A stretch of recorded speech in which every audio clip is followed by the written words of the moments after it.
The Word of God is alive and powerful, sharper than any two-edged sword, piercing even to the dividing asunder of the soul and spirit and of the joints and the marrow, and is a critic of the thoughts and intents of the heart. All Scripture is God-breathed, and is profitable for doctrine, for reproof, for correction, for instruction in righteousness, that the man of God might be mature, thoroughly furnished unto all good works. Welcome everyone to our daily doctrinal Bible study of the Balbido Evangelistic Ministry through the YouTube. We are still studying on the subject spiritual freedom and responsibility, which we have started last time we were together. Before we start our Bible study today, let us use the principle of 1 John 1:9, the rebound technique, so we can flash out all our personal sins that we have committed today, so we can be clear in our routine that we follow in our Bible study, that we have to be filled by God the Holy Spirit before studying God's Word. Therefore, let us pray.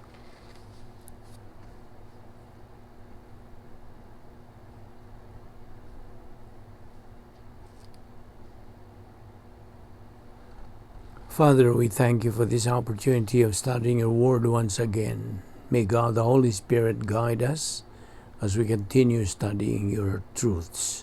This we ask in Christ's name. Amen. Now, we have said yesterday that no matter what happens in your life as a believer, you should never ever stop your spiritual growth. So number one that we took up, we are going to study 4 things to do when you disagree with the pastor's teaching concerning overt activities. And number 2, we are going to study 4 classifications of overt activities. We are going to study what the Bible says and calls and identifies as sin. We are going to study doubtful things. We are going to study taboos. We are going to study legalism. Then we are going to study Roman numeral number 3, 4 conditions of a believer's conscience. Now, there is a believer who has a seared conscience. You might say no conscience. There is a believer who has a weak conscience. There's also a believer who has, because of religious influences, a legalistic conscience. And then there is a believer who, through spiritual growth, has a biblical conscience. And we will describe in detail what a conscience is, and we're going to study these 4 categories of consciousness of the conscience related to the believer in Jesus Christ. And then we will study number 4, the 4 spiritual laws related to the believer's overt activities. Now, one is called the law of liberty. The other one is called the law of love. The third one is called the law of expediency. And the fourth one is called the law of supreme sacrifice. Then we will study number 5, the 4 solutions for the confusion related to the Christian's overt activities. Number 1 is grace recovery. Number 2 is spiritual growth. Number 3 is mental attitude dynamics. And number 4 is a biblical scale of values. And then number 6, we will study 4 areas of authority to protect the believer in regard to the confusion of overt activities. Number 1, parents. Number 2, establishment. Number 3, Bible doctrine or Bible teaching. Number 4, volition. And then, number 7, we will study 4 areas of danger concerning the confusion of overt activities. Number 1 there, the danger of arrogance in the strong believer. Number 2, the danger of distraction in the believer with a weak conscience. Number 3, the danger of a false concept of spirituality in the legalistic believer. Number 4, the danger of a false concept of salvation in the presentation of the gospel. Now, that is where we're going in this series. And I hope you're challenged to listen consistently. This is a very difficult subject for many people, and it takes a lot of explanation. And sometimes people just want these questions answered point blank without any explanation. I do not think that's fair to the communicator. I don't think that's fair to the scripture itself. So we have to go back to the first book in the Bible and begin with the first man and woman to understand the premise to answer these questions. So let's go back to the book of Genesis. Now, the book of Genesis takes us back to the beginning of human history. In the first 2 chapters, we see a perfect environment created by a perfect God.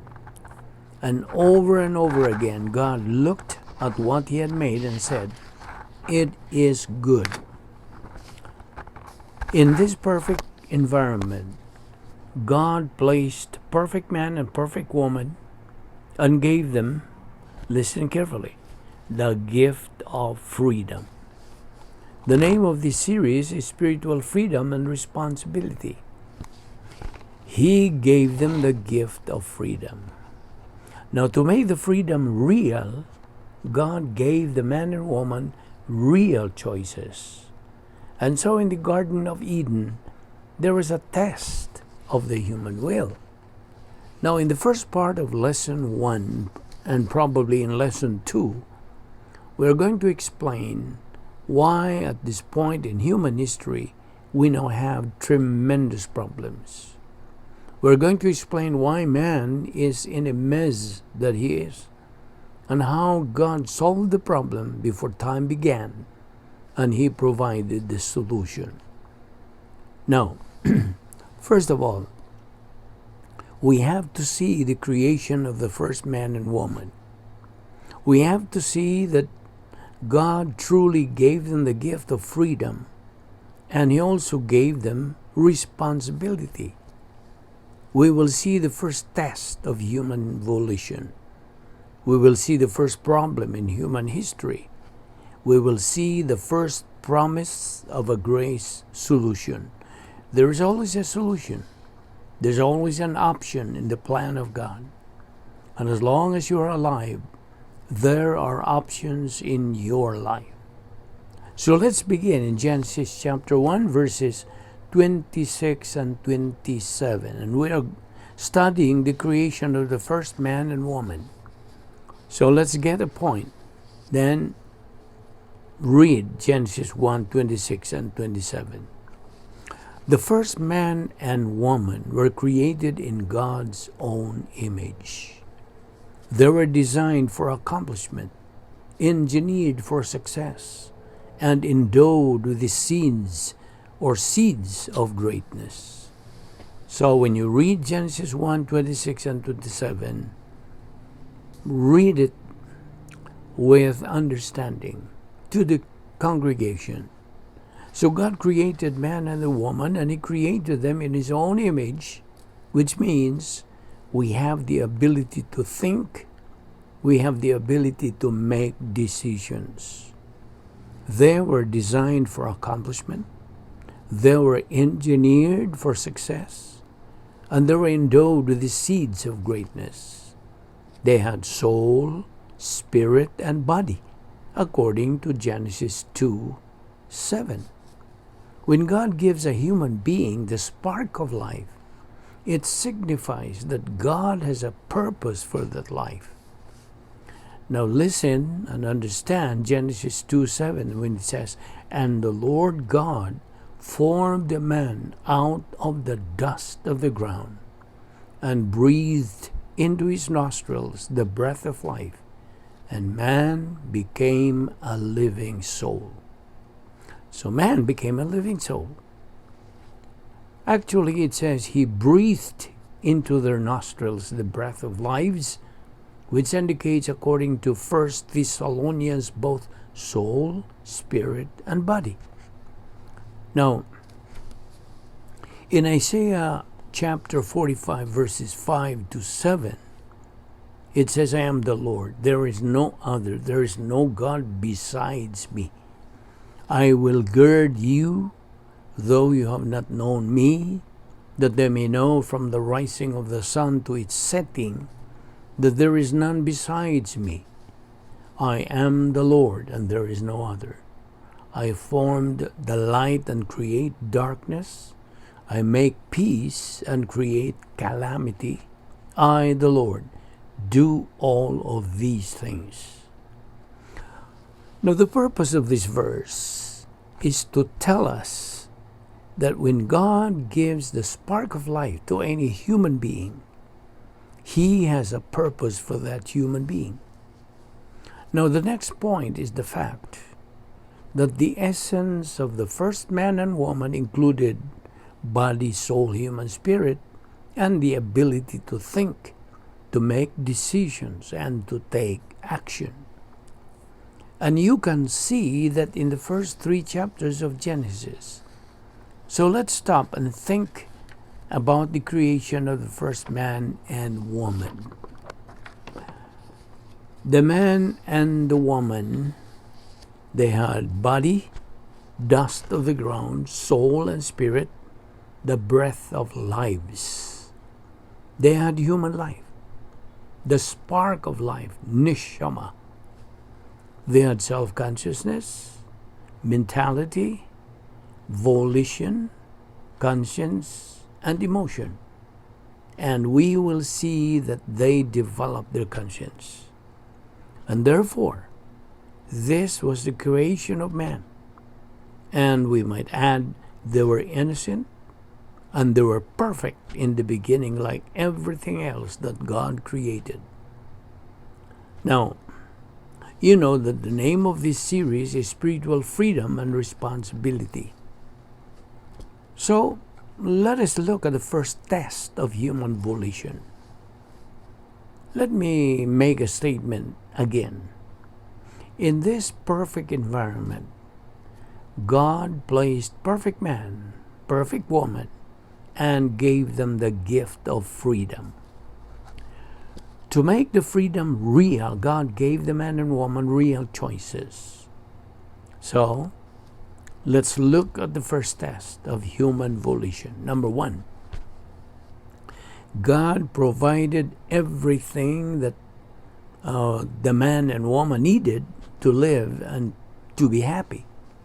Now, if you study very carefully Genesis chapter 2 verse 9, you will find out that God made out of the dust, made out of the ground trees. One for the soul, pleasant to sight.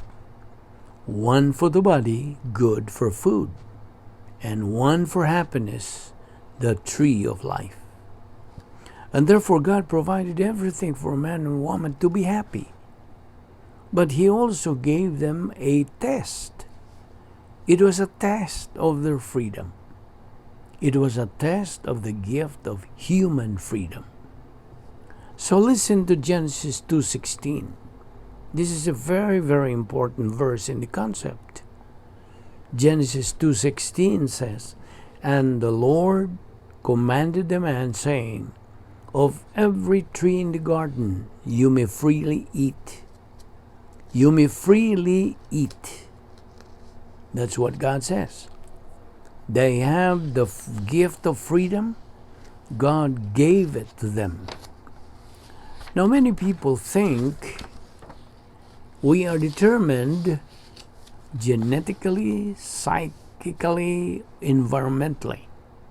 They were in a perfect environment and they had no genetic relationship with anyone. And God was not going to pull psychic tricks on them. He gave them the truth. In Genesis 3:1-5, they're going to hear false information, but they have a choice. So in Genesis 2:16, we see the gift of freedom. Now, God also gave human volition a test and a warning. God is perfect. His essence is perfect. He created a perfect universe, a perfect man and woman, and put them in a perfect environment. But He gave them the gift of freedom. And He tested that freedom. And He warned them of the consequences if they violated the warning that He gave them. So, let's listen to Genesis 2:17. But of the tree of the knowledge of good and evil you shall not eat. For in the day that you eat of it, you shall surely die. But they still had freedom to eat of the tree of the knowledge of good and evil. They had the freedom. But they also would suffer the consequences of the choice. And they were warned. Free will. Though it makes evil possible, the only way that humans can experience the happiness that God has designed for His higher creatures. This is so important for you to understand. Now, many people are afraid of freedom, and wherever you see freedom, you see a lot of things that the world does not like. You see inequality. You see both good things and evil. Why? Because of freedom. But freedom is God's plan. Now, let me give you a point which is the foundation of this study. God places a high value on human freedom. God knew what would happen if they used their freedom their own way, but God took the risks. We must take seriously the consequences of our decisions. That is why we are naming this series Freedom and Responsibility. Many people, including my family who came to the United States, realized how hard we had to work under freedom. Because with freedom is responsibility. Someone said we should have with the Statue of Liberty, the Statue of Responsibility. So let us review these 3 points again. God provided everything the man and woman would need to live and be happy. God also gave them the gift of human freedom, Genesis 2:16. God also gave human volition a test and a warning, Genesis 2:17. Now we will continue in our discussion on this tomorrow. So don't forget to be with us in our study on spiritual freedom and responsibility. Lord, thank you for this opportunity once again of studying your word. May this give us blessing more on our spiritual life, and so we would be able to reach our goal, which is spiritual freedom and responsibility that we are studying right now. And our goal is, of course, spiritual maturity in our spiritual life. This we ask in Jesus' name. Amen.